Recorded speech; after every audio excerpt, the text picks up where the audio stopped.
welcome to Mental Matters. I am your host, Chance Dunkel, and I am here with my co-host, Kristen McQueenie. Good afternoon. Today we are discussing LGBTQ resources and safe spaces with our guest, Michelle. Hi, Michelle. How are you doing today? I'm doing quite well. Quick question. I've never done a podcast before. Where's the camera? There is no camera for this. This is see. just audio. So, last week we discussed school resources, and this week we're discussing LGBTQ resources and safe spaces. Now, in school, kids don't know that they can ask the school counselors and their teachers for help or where to find help. So, we showed them how to do that last week. This week, how can we show up for our queer youth? How can we show them that they got support and that they can ask for help? Yes, I'm so glad that we have this conversation this week. And I have to admit, there are some things that I am not really confident about when it comes to this topic. So I think I'm going to pass that beginning conversation to Michelle, because I think you might have something that everybody wants to hear. I certainly hope so. Can you repeat the question again? So the question was, how can us adults better show up for our queer youth? That is an excellent question. There are several different levels to this, really. At the heart of it all, it really comes at we need the youth to be able to understand that we're safe people. And that makes a world of difference, and it allows these youth to have access to us. And the way to do that usually is to send some type of signal out. I mean, for example, I wear a rainbow on my purse. So anyone who encounters me knows that I'm probably a safe person. I'm also transgender, and it's kind of obvious, so I think that helps as well.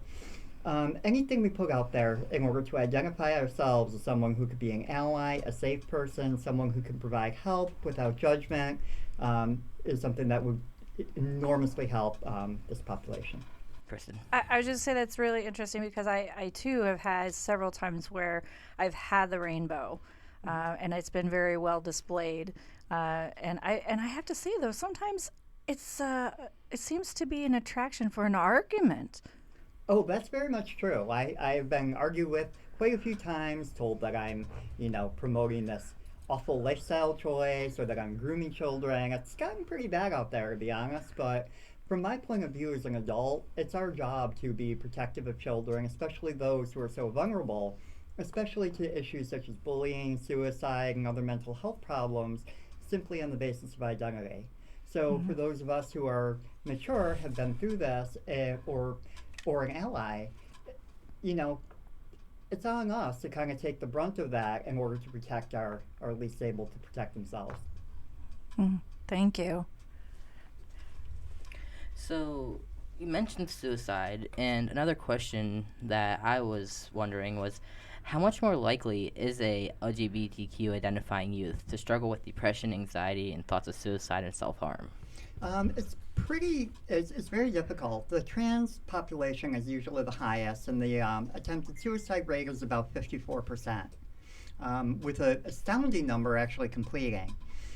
For gay, lesbian, and gender questioning youth, the numbers are slightly slower, but only slightly, or slightly lower, but only slightly. It's not it's a very high-risk population.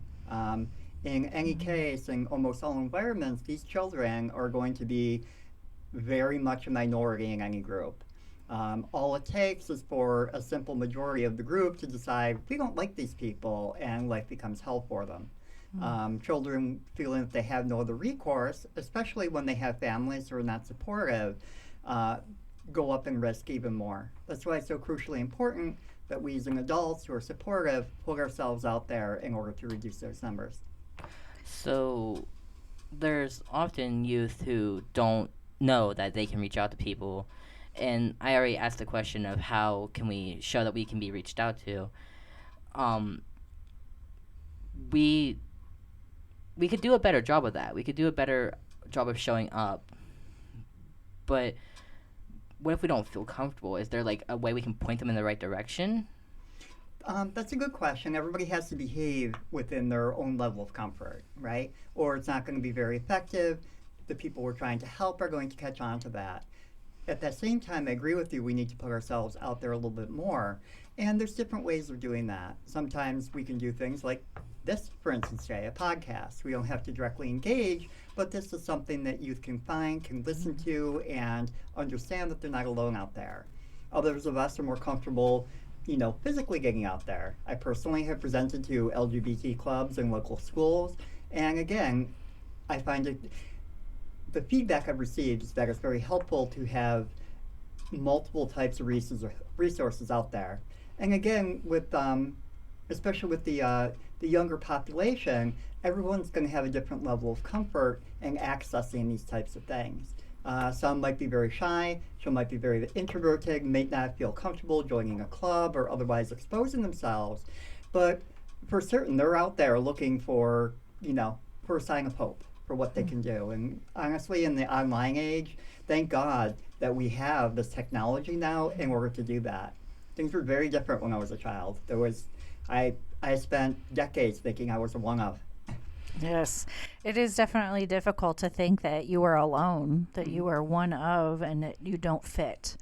Yes. I think we all experience that thought, that feeling, whatever it is, in whatever area of our life it is. And we don't want to really be alone. We're not meant to be alone. We are meant to support each other. We're a social breed. We Exactly. are. Something We I've are. always used to say when I would give the lectures, that there's more than one human because we're not supposed to do this alone. It was never the expectation. And I think that falls into the hierarchy of needs, is needing safety and needing someone else to communicate with, someone that you can share your feelings with. Exactly.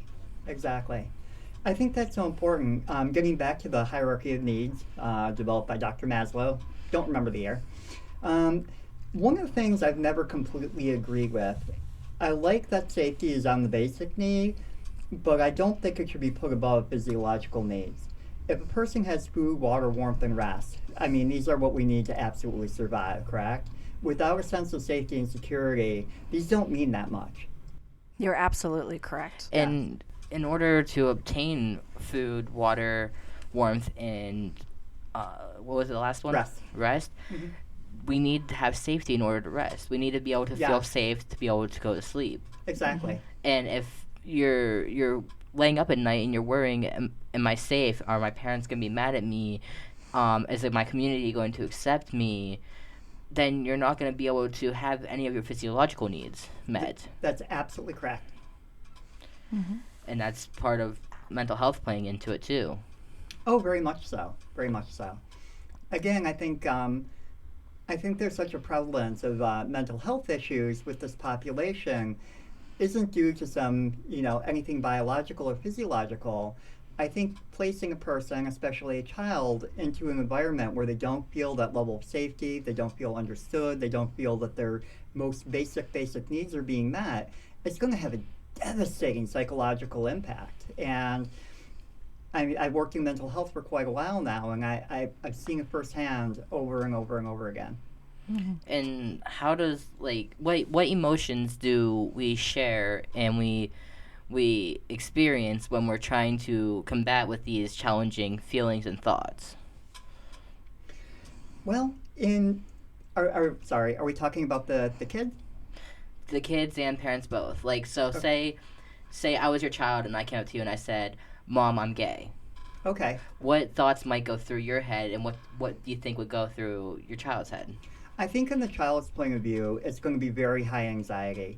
Children, for obvious reasons, seek the approval and the safety of their parents because this is how their needs are being met right now. They don't have the ability to meet them on their own.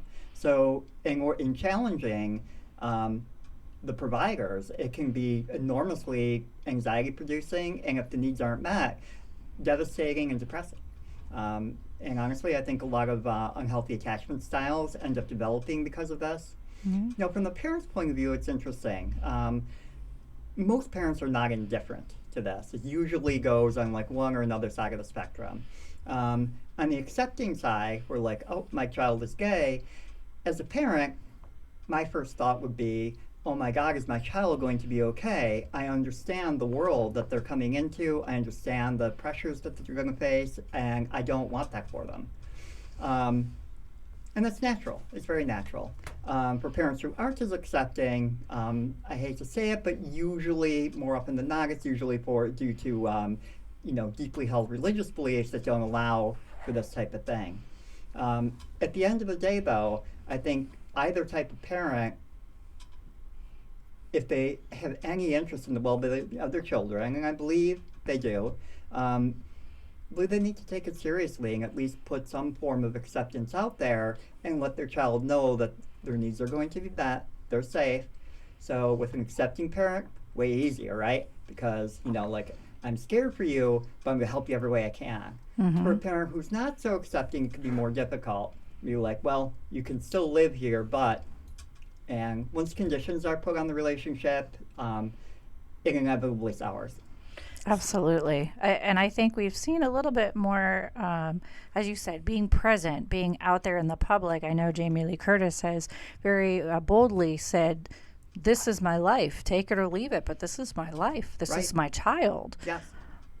Yeah. Yeah, shares are the same thing. I was very impressed by that. Mm-hmm. So I was gonna say, Kristen, from if you were a child coming out to your parent, how would you feel? What would some emotions you would have? Well, and that's the thing. I've noticed that a lot of times that you don't have just one emotion. You have multiple emotions. And so quite frequently you're going to have a level of fear. I think I would have a level of confusion. Can I trust these people that say they love me? I'm confused if my future is going to be okay. If the goals I have and the discussions we had about my education are going to remain, or will there come a contingency? Mm-hmm. Am I jeopardizing, afraid? Am I jeopardizing the plans that I have for my future? Am I going to be rejected by one or both of them? Mm-hmm. Am I going to be accepted by one parent but maybe rejected by my siblings?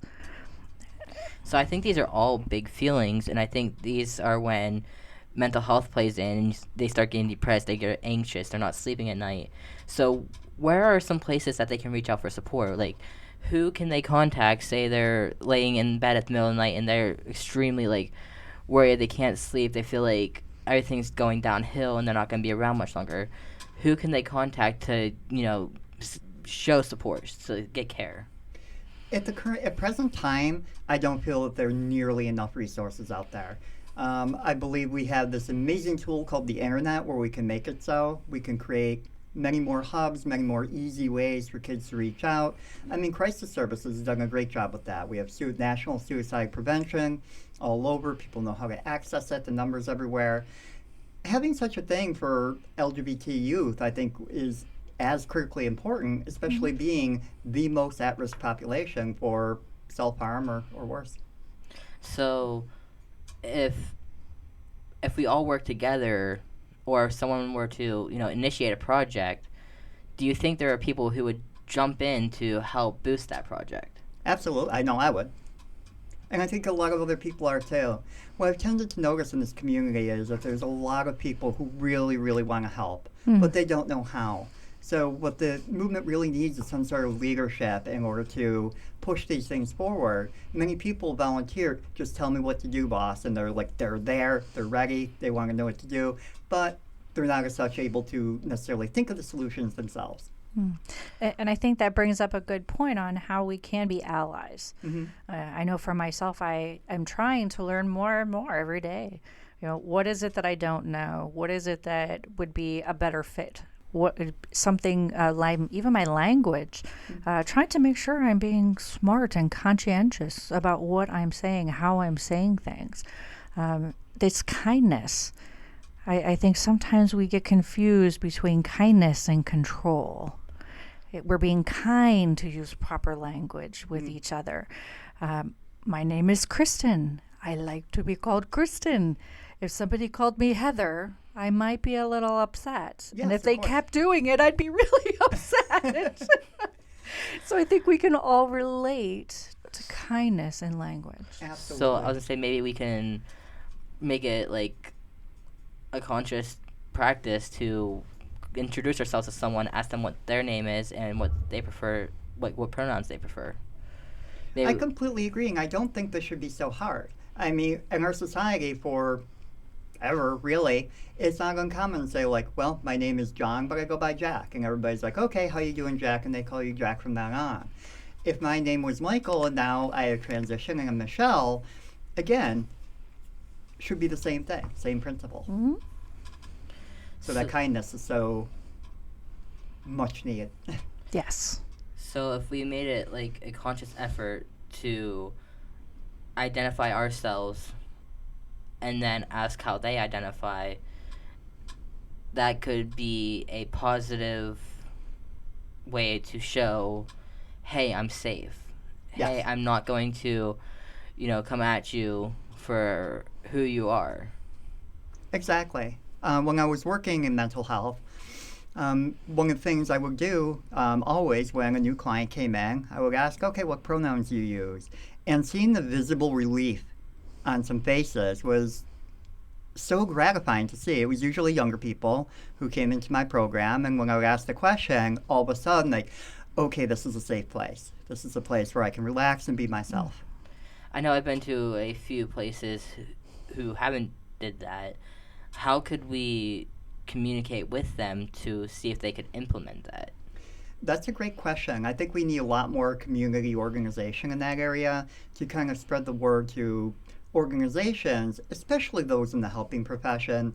Honestly, we should all be up to speed on that. Some places, however, are not. And for those of us who have the time, the ability, or the means to communicate these things, if we get out a little bit more, if I make one phone call a week to an agency, like, hey, just checking on you, do you do the pronoun question? If not, can we talk about it? It can make a world of difference. And why might some people be opposed to asking questions?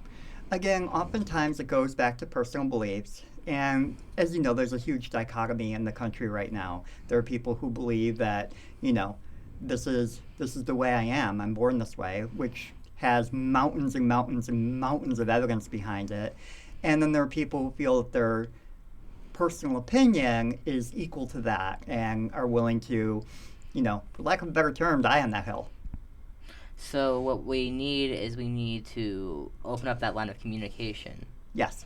We need to engage in conversations. We need to make phone calls. If we want change, we have to initiate the change. Exactly. Change will never be its way to your door. And that's kind of funny that you mentioned change, because it is such a stage that takes time. And what we are doing today is part of that change. Yes.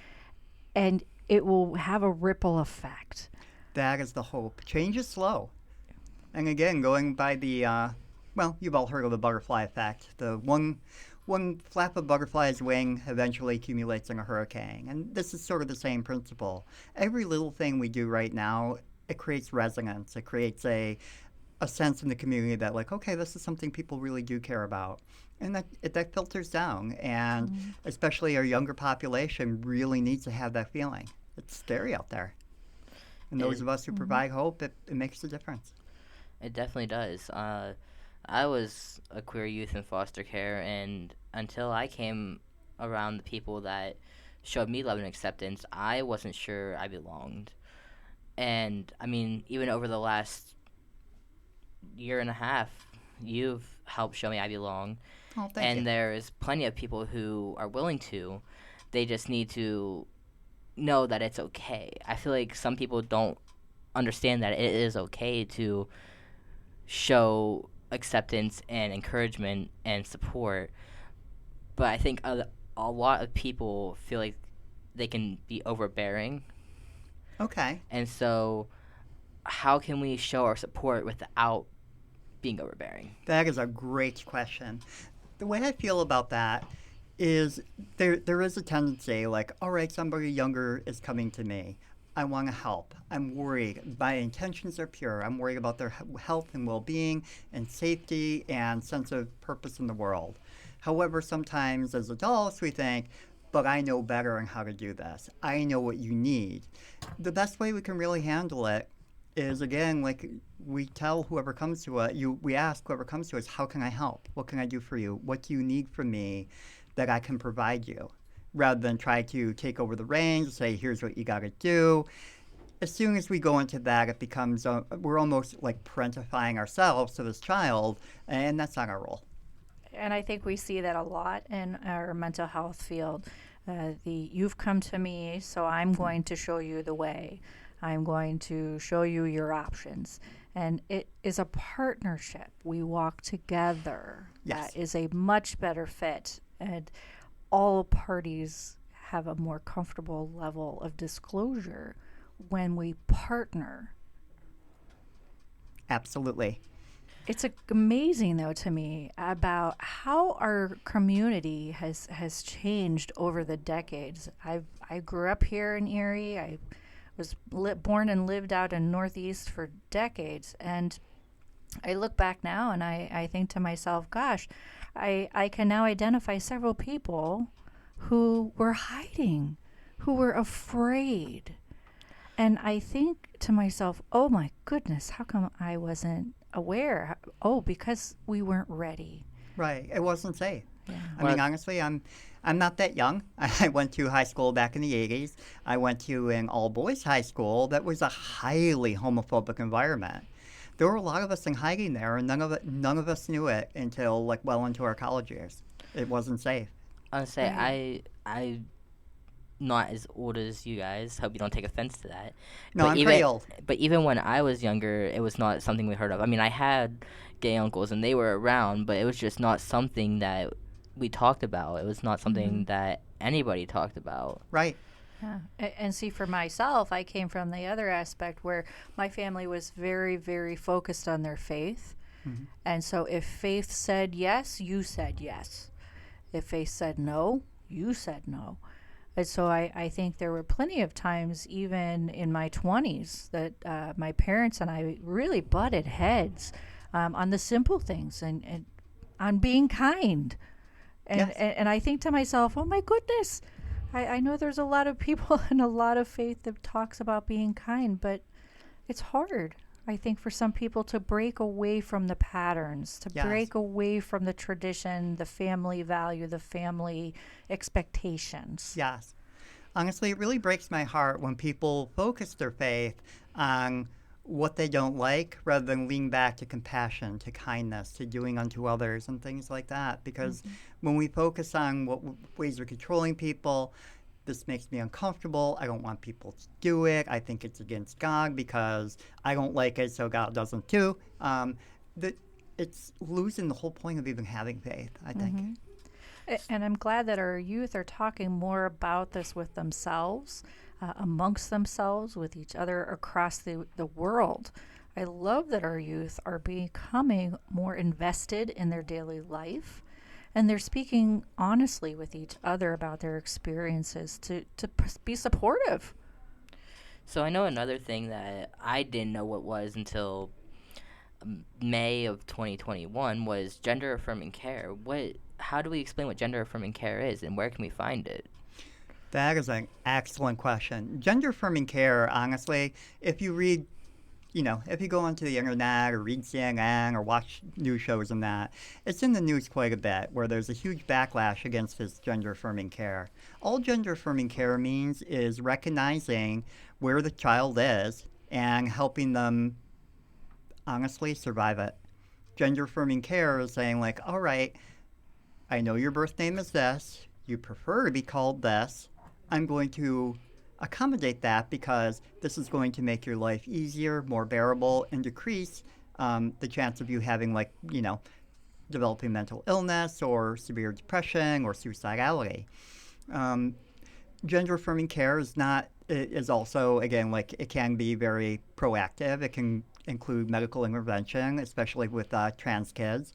I would think that is a huge place that medical science needs to get a better understanding of how to be supportive, even just in a doctor's appointment. Oh, I completely agree. It has gotten better. I mean, gender affirming care does exist now where it really didn't back in the day. However, the public backlash against it with things like the parents' rights movement and whatnot, it's going to cause profound harm. I deeply worry about this. Depression alone is something that we have seen increase over the years, whether it's in any category, any country. Oh, yeah. And so, as we have something that increases, we need to be mindful about where is it starting from? What is the root?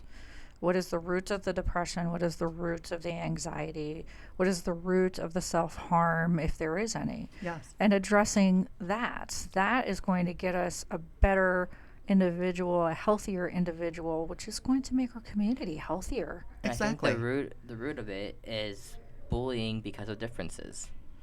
So if we can address why we're against someone for who they are, how they identify, how they appear, if we can come to terms with people who are different, then that will cut our bullying levels down tremendously.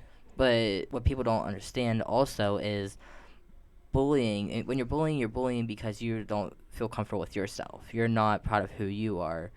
So how can we build each other up instead of tearing each other down? Like, what can we do to ensure that everyone's okay rather than some people being okay and then some people being so upset that they're making sure that nobody's okay?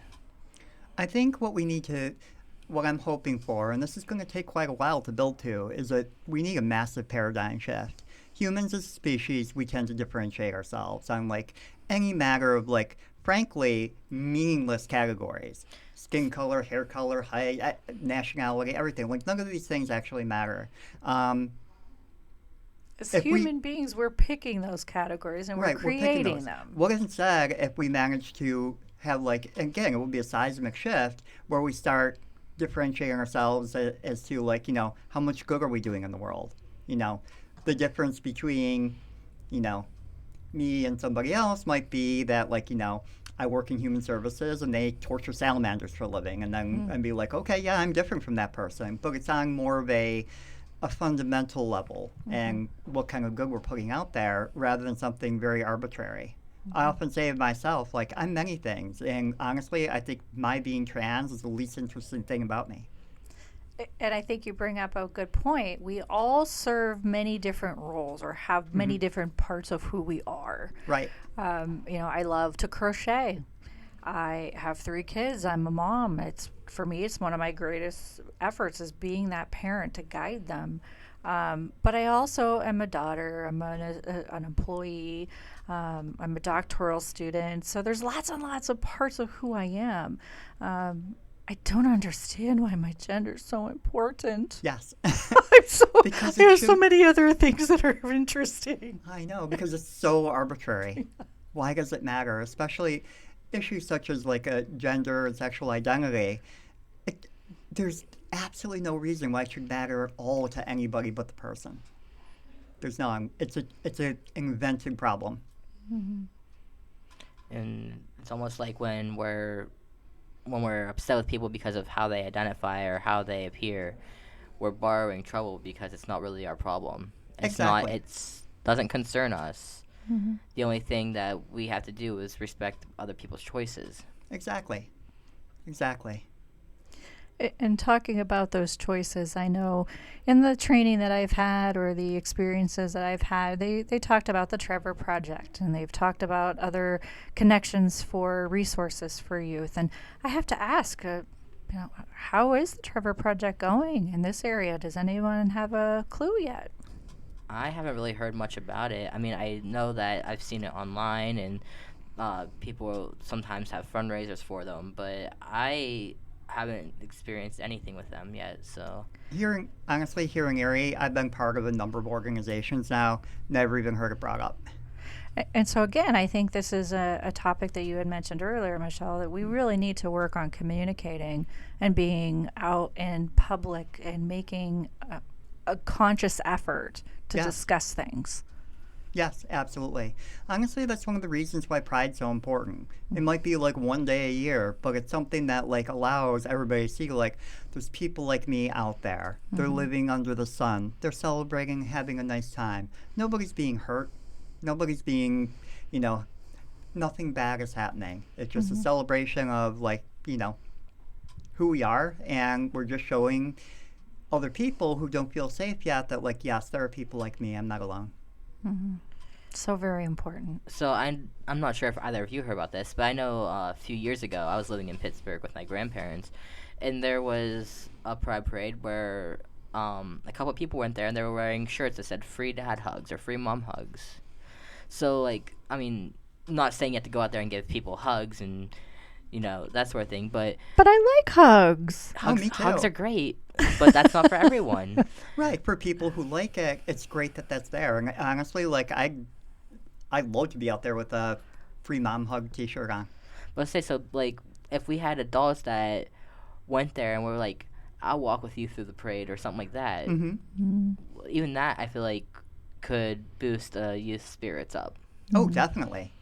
Definitely. Again, it's just creating that sense of safety to allow a person to connect with other people, to explore themselves, and understand that they're not alone. I know I keep harping on that point, but I think the important parts need to be heard more than once. okay. Yes. I have to say, it affects us all differently. And that doesn't mean it is affecting us in a bad way. It affects us in a way that we choose to focus on.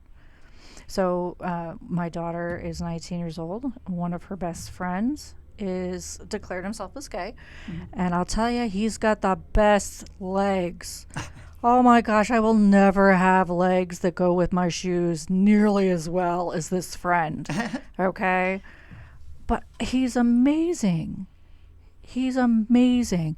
And I am so excited and so proud that he says, "This is me. Take it or leave it. It's okay if you don't, but this is who I am." And I think that it kind of caught me off guard the first time. And then I was like, oh, okay. Yeah, I get it now. Okay, this is what you like. This is who you are. This is what you do with your time. And this is, you. Yes. This is you. Okay. You want some pizza? So we've talked like a lot about how we can show up and how we can receive gender affirming care, how we can, help people who are struggling. What we haven't talked about is how can we educate ourselves? Where can we find good resources to learn more about what it means being part of the LGBTQ community, what it means to have a youth questioning their sexuality or their gender identity? Where can we find more information on those things? That's a great thing. And in fact, that's a bit of a problem out there right now. Yes, there are books and resources, old-fashioned. However, there seems to be a push of libraries not including these anymore, which is a real shame because you're taking away a lifeline from a child who might not live through it. At the same time, we have the internet, but the problem with the internet, of course, is there is online bullying, and even in quote-unquote safe spaces, sometimes people tend to differentiate themselves. Sometimes a lot of misinformation gets passed around. I think it's very important to have, I think it would be actually ideal to have, again, some type of like online hub. Like, this is the gold standard. This is where you could come to get answers. This is where you could get the truth, the real information in a safe way. So a live conversation. That's asking questions is the best way to. Oh, absolutely. But again, for kids, like, they don't always have access to a live person. But if we created that hub, there could be like a communication back and forth somehow. Oh, yeah. So if we found the way to create the hub, live communication is important. Now, where do we find the people that are willing to communicate? That's like, it all comes down to having the resources, having the people who are willing to make this go, like put it in motion. Again, it all comes back to somebody being willing to take the lead. So many people be willing, but don't really know how to get it off the ground. I'll be honest with myself, not the best organizer. I'm really not. However, if a hub were organized, I would gladly volunteer my time. I'm a therapist. I could provide therapy, counsel, life advice from my own experiences, and I'd be happy to do that. I'd probably spend like many hours a week doing so. Again, but we need to be the change we want to see, right? We need to. Yeah. Absolutely. And I think you just brought up a very good point. You're bringing your best qualities to the table. Right. You're looking at what are the qualities, what are the things that I can offer, my skills, to those who need it. Yes. you're willing to put in your part and row the boat as a team. Yes.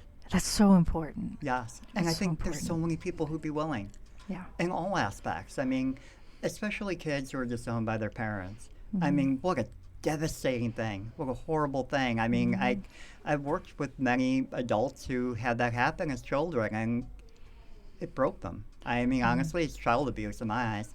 So that comes down to looking for safe places, Mhm. and a lot of youth who are disowned by their parents or kicked out or sent away. How can we show them that there's somewhere they can go that is safe? Like, I know foster parents don't always understand. Can we like help educate them on this? Can we find like public spaces that are like open and uh friendly?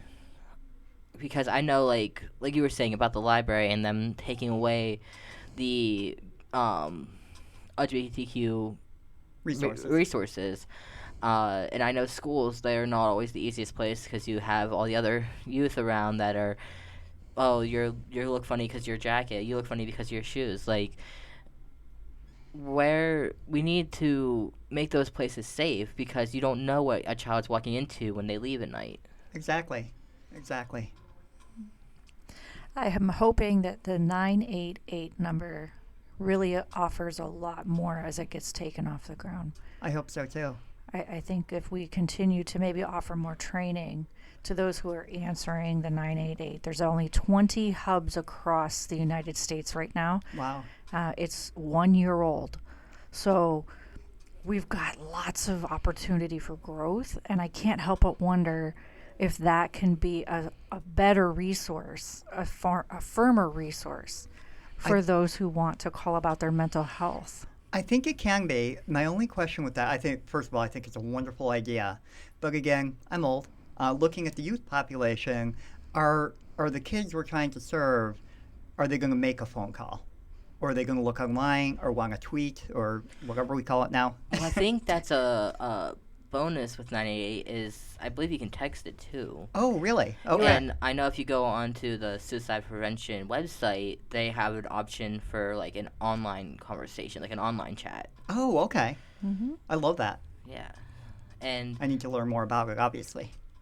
well, there we go. We can educate ourselves, and then if we provide ourselves with education, moving forward, we can move forward and share that education with 3 other people. It's like there was the movie Pay It Forward. Yes. You help someone, or someone helps you, you go forward and help 3 more people, and then tell them, pay it forward to 3 other people. Mm-hmm. It's gonna spread. But Yes. what people are people receptive to? We have to find the receptive people who are going to actually take it and share it. It's a good question, and it brings up a good point that just kind of popped into my head right now. I think one of the issues why this isn't as prevalent as it probably should be by now, and this happens in every area of life. Those of us, again, who are a bit older, and we had to go through this alone, as children and teenagers, and, managed to make it through. Some people take the mentality as, I managed to do it by myself, you can too. And that's obviously an enormously dangerous attitude. Things are very different now, and people know that, affirming care exists. Mm-hmm. That, help is possible when it's possible and people are still unwilling and have had that personal experience. Again, I feel that's a problem to overcome. Mm-hmm. I feel like we've talked about a lot of great things today. Is there anything else either of you would like to share about your experiences or things you think it's important for other people to hear? I want to just circle back to one thing real quick. When we talked about a kid telling their parents, I'll just share a little bit of personal right here. I came out, I figured myself out at age 39, and I went to, there finally came a point where I felt I had to tell my mother. Now, bear in mind, my mother wasn't providing for any of my needs whatsoever at that time. I was not dependent on her in any way, time, or any, you know what I mean. But I was terrified. I stressed about it for weeks. I sweat. I had bad dreams. I went over there. I was shaking. I was 39 years old. married with a child, plenty of friends, good job. And in my mind, I was like, this could be the last time I ever talk to my mother. And again, I was 39. Imagine being 12 and having to face that. I believe when I came out, it was about 5 years ago, and I was also terrified. I was so scared that I waited until we were in Walmart, because you never know how the other person's going to react. Exactly. Yes. So, I think we both had plenty of surprises, both ways. yeah. But there's also those people like, yeah, you can come out to your mother and you can tell her, hey, Mom, I'm trans. This is who I am. Please accept me. And just because she has a bad reaction, or maybe she has a good reaction, Mm-hmm. but say she has a bad reaction, you never know who's going to have a good reaction. No, you don't. It's always a surprise. It's very much a gamble. I have to say, I feel like the man that's left out. I'm straight. But you're an ally. You're incredibly important. You are one of the There peop- aren't enough of us on our own. It's allies Yeah. that really give us the ability to make change. Yeah, it's Wow. like we need more people, no matter how you identify or who you are, to come forward and be like, I am safe. I am here, and I'm not going to judge you or turn you away. No, I'll just feed you. Yes. I'm good at that. I'm very good at feeding. So Hey, it's great. Food's good. this was a great conversation, and I think we covered, like Chance had said, so many wonderful conversations and topics. And geez, oh man, I can't wait to see what we talk about next time. I don't know, but I think it'll be conversational. I think so. With that being said, I hope everyone is good and is safe, and we'll see you in the next episode.